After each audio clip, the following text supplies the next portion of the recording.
बेटा last video में हम लोग देख रहे थे लिपिड को, ठीक है ना। लास्ट वीडियो में हम लोग देख रहे थे लिपिड को। आज हम एनिमल फिजियोलॉजी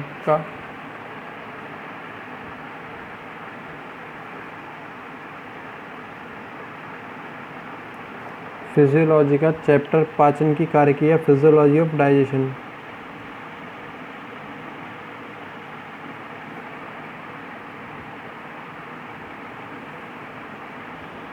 या पाचन की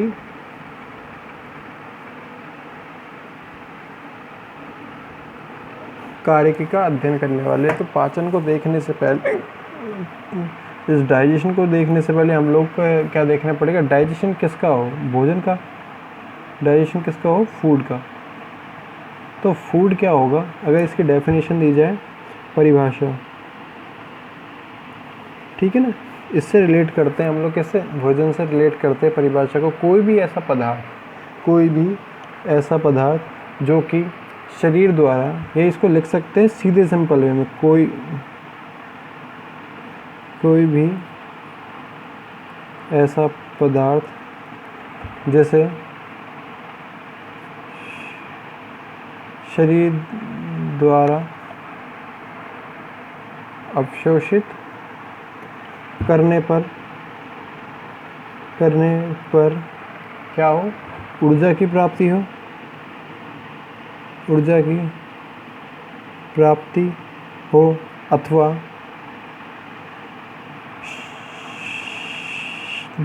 अथवा जो शारीरिक क्रियाओं में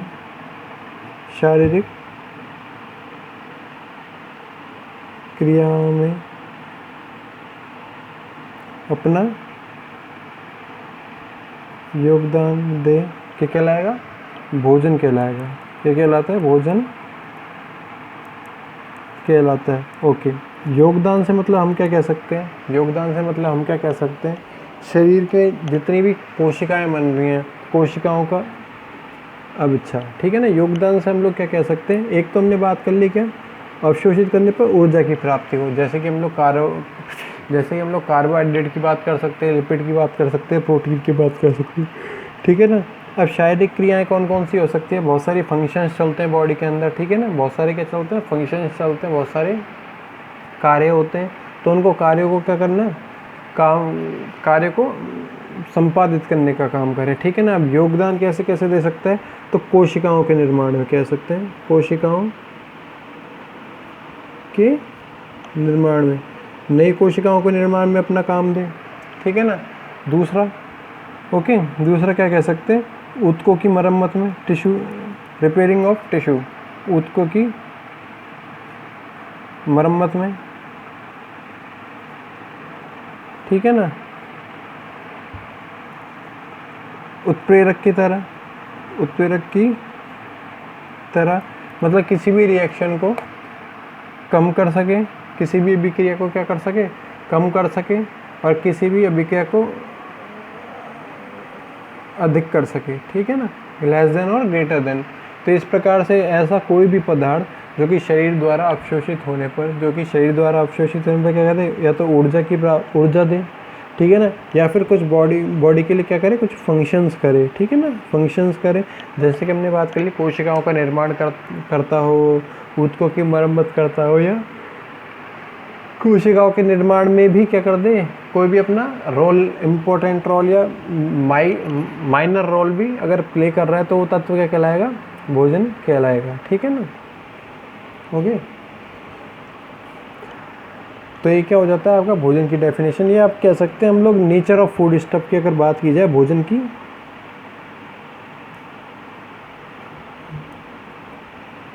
प्रकृति की यदि बात की जाए, नेचर ऑफ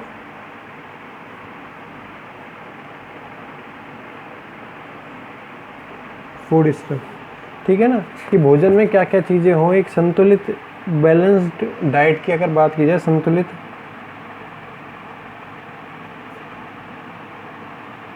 भोजन की यदि बात की जाए तो क्या होगी वो, ठीक है ना। संतुलित भोजन किस किस चीज़ को कह सकते हैं? ऐसा भोजन जिसमें क्या हो? कार्बोहाइड्रेट हो। कार्बोहाइड्रेट के साथ में क्या पाया जाए? प्रोटीन पाया जाए, उसके साथ में लिपिड या वसा पाया जाए, ठीक है ना। ये तो मेन तत्व हो गए। साथ ही साथ बात कर सकते हो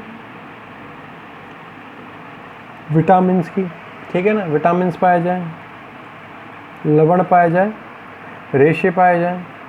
ये सारे के सारे तत्व क्या हो जाएंगे, भोजन की प्रकृति में होने चाहिए, क्योंकि ये कहीं ना कहीं ये सारे के सारे तत्व क्या करते हैं, भोजन में या बॉडी के निर्माण में, शरीर के निर्माण क्या करते हैं, अपना योगदान देते हैं। अपना योगदान क्या करेंगे, देंगे। तो हम लोग सबसे पहले देखते हैं कार्बोहाइड्रेट। फर्स्ट नंबर पे आता है क्या, कार्बोहाइड्रेट।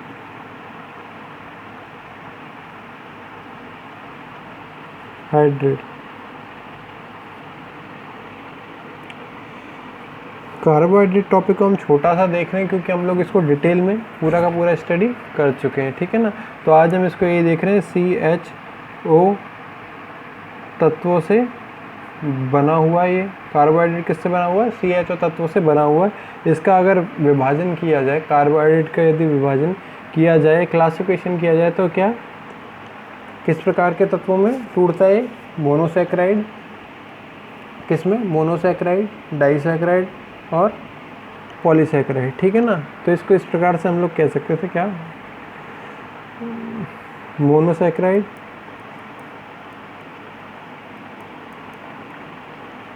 ओलिगो या डाइसैकेराइड,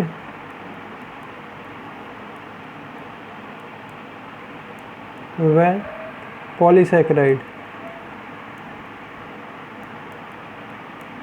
में वर्गीकृत, ठीक है ना। तो हमने मोनोसैकेराइड में क्या बात की थी, जो दो, जिसमें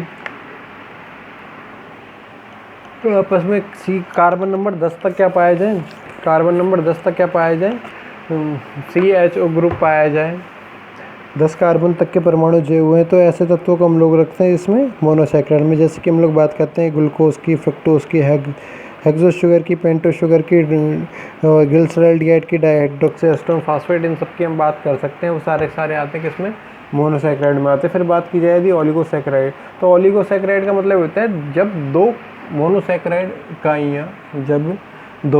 मोनोसैकेराइड इकाइयाँ आपस में क्या हो, जुड़ी हुई अवस्था में पाई जाए, तो उस अवस्था को क्या बोलेंगे हम लोग, ओलिगोसैकेराइड। और मोनोसैकेराइड जुड़ी हुई किससे होंगी, मोनोसैकेराइड इकाइयाँ जुड़ी हुई किससे होंगी, आपस में ग्लाइकोसाइडिक बॉन्ड से।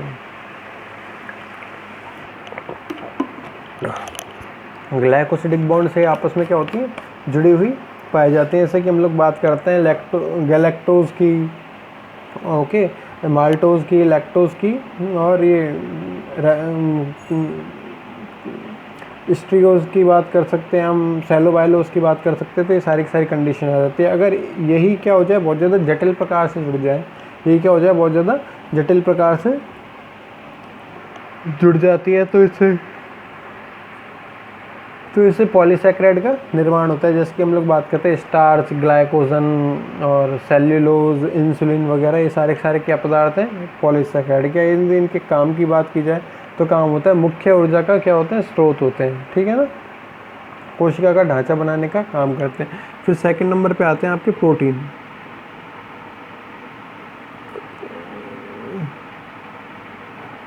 ठीक है ना, शरीर के लिए क्या है, आवश्यक तत्व है। शरीर के लिए क्या है, ये आवश्यकता है। किस किस चीज़ से बने हुए, कार्बन, हाइड्रोजन, ऑक्सीजन और नाइट्रोजन तत्वों से बना तत्व है, ठीक है ना, नाइट्रोजन तत्वों से बना तत्व है। इनके बीच में कौन सा बॉन्ड पाया जाएगा, पेप्टाइड बॉन्ड, पेप्टाइड बंधन मिलेगा, ठीक है ना।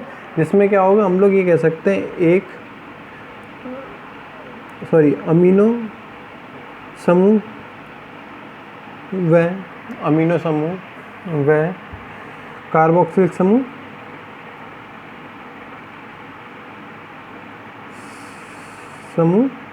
यही से हम लोग बोलते हैं NH2 एंड COOH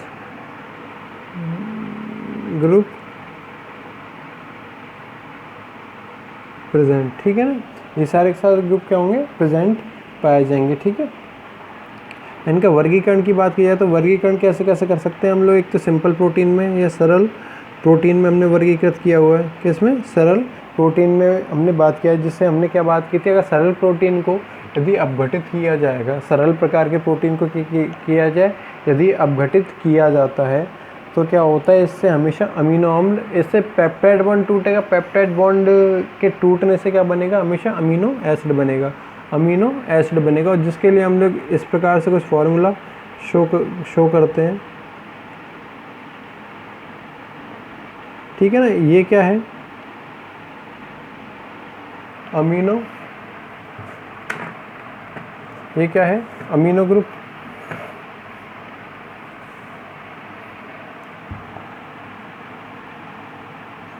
ये क्या है, कार्बोक्सिलिक ग्रुप, ठीक है ना। तो सरल प्रोटीन के हमेशा अपघटन से क्या होगा, आपस में पेप्टाइड बॉन्ड क्या होंगे, टूटेंगे, पेप्टाइड बॉन्ड टूटने लगेंगे। पेप्टाइड बॉन्ड के टूटने से क्या होंगे, ये सरल प्रकार के जो प्रोटीन बने हैं ये किस में चेंज हो जाएंगे, अमीनो एसिड्स में चेंज हो जाएंगे। जैसे कि हम लोग बात करते हैं एल्ब्यूमिन की बात करते हैं, हम लोग ग्लोबुलिन की बात करते हैं, या प्रोटीन्स की, स्टोन्स की बात करते हैं, ठीक है ना। तो इस प्रकार के प्रोटीन क्या होते हैं, ये सरल प्रकार के प्रोटीन होते हैं, ठीक है ना। मोस्टली हम लोग बात करते हैं 20 प्रकार के, इसमें 10 तो क्या होते हैं अनावश्यक प्रकार के, 10 अमीनो अम्ल होते हैं आवश्यक प्रकार के, 10 होते हैं आवश्यक प्रकार के। फिर नेक्स्ट आती है हमारी जटिल की, जटिल या संयुग्मी प्रोटीन, कॉन्जुगेटेड संयुग्मी प्रोटीन्स, ठीक है ना। संयुग्मी प्रोटीन में क्या हो, जबकि प्रोटीन अणुओं के साथ में, जब भी प्रोटीन अणुओं के साथ में कोई भी अन्य तत्व आकर जुड़ जाए, अब तत्व के रूप में क्या हो सकता है, या तो ग्लूकोज आके जुड़ जाए जैसे ग्लाइकोप्रोटीन का निर्माण होता है, या लिपिड आके जुड़ जाए जैसे कि हम लोग बात करते हैं लिपोप्रोटीन की, या क्रोमोप्रोटीन, कोई भी कलर के लिए वर्णक आके जुड़ जाते हैं यदि प्रोटीन के साथ, तो हम लोग बात कर सकते हैं क्रोमोप्रोटीन की। हम धात्विक प्रोटीन की बात कर सकते हैं, यदि कोई मेटल आके जुड़ जाता है उसमें, मेटल प्रोटीन की हम लोग बात कर सकते हैं।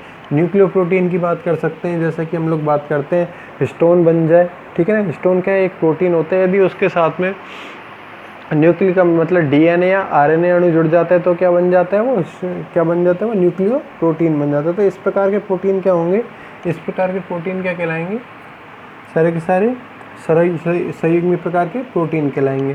फिर बात की जाए व्युत्पत्तीय व्युत्पत्ति प्रोटीन या ड्राइड प्रोटीन की, ठीक है ना।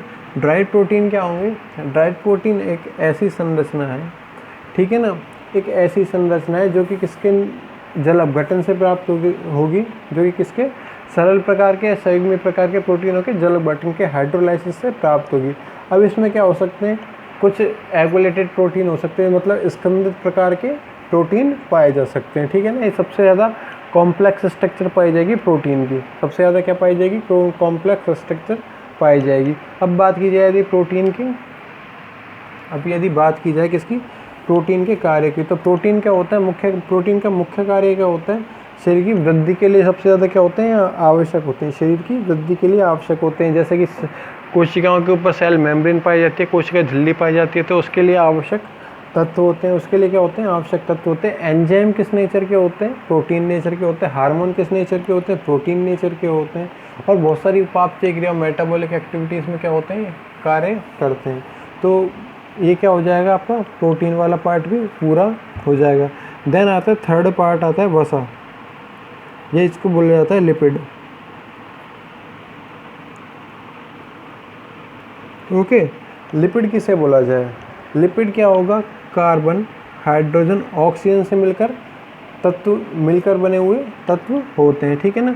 लेकिन इनमें साथ में सल्फर भी मिल सकता था, या और भी कोई तत्व मिल सकता था, ठीक है ना, फास्फोरस भी मिल सकता था। ये तत्व इसमें आपस में क्या हो सकते हैं, मिल सकते हैं। साथ ही साथ क्या होंगे, पानी में अवेलेबल पाए जाएंगे, पानी में या जल में घुलनशील, ठीक है ना। जल में क्या होंगे, सारे के सारे घुलनशील। लेकिन जितने भी, लेकिन कार्बनिक विलायकों की बात करते हैं जिसमें कार्बन उपस्थित रहता है, जैसे कि ईथर हो गया, बेंजीन हो गया, अल्कोहल हो गया, एसीटोन हो गया, ठीक है ना, क्लोरोफॉर्म हो गया, इन सब में क्या होंगे, कार्बनिक विलायकों में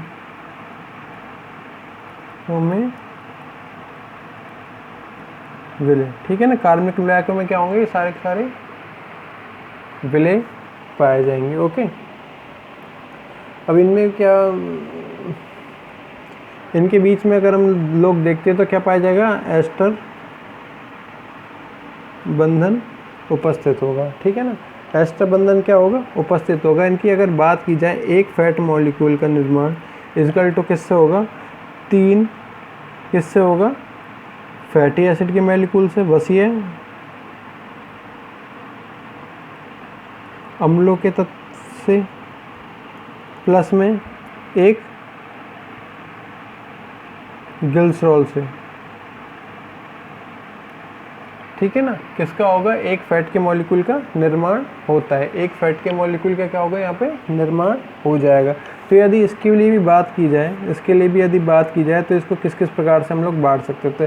पहला हमने बात की सरल लिपिड की, किसकी बात की, सरल लिपिड की बात की, सिंपल लिपिड की बात की। तो सिंपल लिपिड क्या होंगे, कोई भी ऐसा तत्व जो कि किसके, वसा अम्लों के क्या पाए जाएं, वसीय अम्लों के क्या होंगे, एस्टर्स होंगे। वसीय, या ये कह सकते हैं जब भी 3 फैटी एसिड के मॉलिक्यूल के साथ एक ग्लिसरॉल का अणु जुड़ता है तो क्या बनता है, सबसे सरल प्रकार का लिपिड बनता है। जैसे कि हम लोग बात करते हैं यहाँ तक, कोई भी ऑयल हो गया, पाल्मिटिक एसिड हो गया, ओलिक एसिड हो गया, डाइपामिटिक एसिड हो गया, ये सारे के सारे क्या होंगे, सरल प्रकार के लिपिड, ठीक है ना। फिर बात की जाए सेकंड नंबर पे संयुग्मित लिपिड की, संयुग्मित लिपिड या कॉन्जुगेटेड लिपिड की। यानी कॉन्जुगेटेड लिपिड में हम ये कह सकते हैं, ये वसीय अम्ल ग्लिसरॉल के साथ में क्या मिल जाए, नाइट्रोजन मिल जाए आके, ठीक है ना, सल्फर आके मिल जाए या फास्फोरस आके मिल जाए। तो यदि ये तत्व आके आपस में मिल जाते हैं, ठीक है ना, तो इस प्रकार से बनते हैं आपके संयुग्मित प्रकार के लिपिड। जैसे कि हम लोग बात कर सकते हैं फॉस्फोलिपिड्स की, ठीक है ना, ग्लाइकोलिपिड्स की, गैंग्लियोसाइड्स की, अमीनोलिपिड्स की, सल्फोलिपिड्स की। ओके, सल्फोलिपिड, ये जो वर्ड है 2 वर्डों से मिलके बना हुआ है। सल्फो बना हुआ है सल्फर से और लिपिड से, ठीक है ना। सल्फर और लिपिड जब भी आपस में पाए जाएंगे, तो किस चीज़ का निर्माण करेंगे, सल्फोलिपिड का निर्माण करेंगे। किसका, सल्फोलिपिड का क्या करेंगे, निर्माण करेंगे, ठीक है ना। ऐसे ही होते हैं ग्लाइकोलिपिड, जो कि ग्लूकोज और लिपिड जब भी जुड़ेगा तो ग्लाइकोलिपिड का निर्माण होगा। इस प्रकार से आपके क्या निर्मित हो जाएंगे, संयुग्मित लिपिड। और लास्ट में आते हैं आपके क्या, व्युत्पन्न लिपिड, व्युत्पन्न लिपिड या ड्राइव लिपिड। तो ड्राइव लिपिड के लिए हम लोग ये कहते हैं, क्या होते हैं, सारे के सारे सरल और संयुग्मित प्रकार के लिपिड के क्या होते हैं, हाइड्रोलाइसिस से प्राप्त होते हैं, मतलब जल अपघटन के उत्पाद होते हैं। जिसमें हम लोग देखते हैं कोलेस्ट्रॉल देखा हमने, स्टेरॉल्स देखे, कैरोटिनॉइड्स देखे, जैसे कि कैरोटीन, जेंथोफिल, ये सारे के सारे वर्णक, साथ में विटामिन डी, ठीक है ना, साथ में विटामिन डी, कुछ बाइल जूसेस पाए जाएँ, ठीक है ना, और बहुत सारे सेक्स हार्मोन जो होते हैं, लिंग हार्मोन जो होते हैं, वो सारे के सारे किस में आते हैं, व्युत्पन्न प्रकार के लिपिड में आते हैं। अगर बात की जाए वसाओं के कार्य की, अगर बात की जाती है वसाओं के कार्य की, तो वसा किसके रूप में, कोशिका जो झिल्ली होती है उसका क्या होता है, मुख्य तत्व होता है, और सबसे अत्यधिक ऊर्जा के लिए पाया जाता है। अत्यधिक, एक्सेसिव अमाउंट ऑफ एनर्जी, या अत्यधिक ऊर्जा उत्पादक, अत्यधिक क्या है, ऊर्जा के स्रोत हैं, ठीक है ना। अगर बात की जाए तो विटामिन ए, डी, ई, के, इन सब के क्या करते हैं, अवशोषण में, एब्जॉर्प्शन में क्या करते हैं, मदद करते हैं। और बात की है हमने जैसे सेक्स हार्मोन की, लैंगिक हार्मोन की बात की है, इनका निर्माण करते विटामिन ई जो होता है, विटामिन ई होता है, जो कि क्या करता है, स्पर्म के फॉर्मेशन में सहायता करता है, शुक्राणु के निर्माण में क्या करता है, सहायता करता है। तो इनके निर्माण में क्या करते हैं, व्युत्पन्न प्रकार के लिपिड अपना योगदान देते हैं, ठीक है ना, अपना योगदान देते हैं। तो आज हमने बात की है किस-किस की, भोजन की बात की है, भोजन के तत्वों की बात की है। तत्वों में भी हमने देखें, कार्बोहाइड्रेट देखा, प्रोटीन देखा और लिपिड देखा, और ये सारे के सारे तत्व हम डिटेल में अभी तक पढ़ चुके थे। इसीलिए मैंने यहाँ पे शॉर्ट फॉर्म में कराया है इसे, ठीक है ना। यहाँ पे क्या कराया है हमने, इसीलिए शॉर्ट फॉर्म में कराया हुआ है। बाकी हम लोग जो नेक्स्ट वीडियो में डाली जाएंगी, आपके टॉपिक्स डाले जाएंगे, विटामिन के, लवण के, मिनरल्स के डाले जाएंगे, ये सारे क्या रहेंगे, सारे डिटेल अवस्था में ही डाले जाएंगे। Okay, thank you.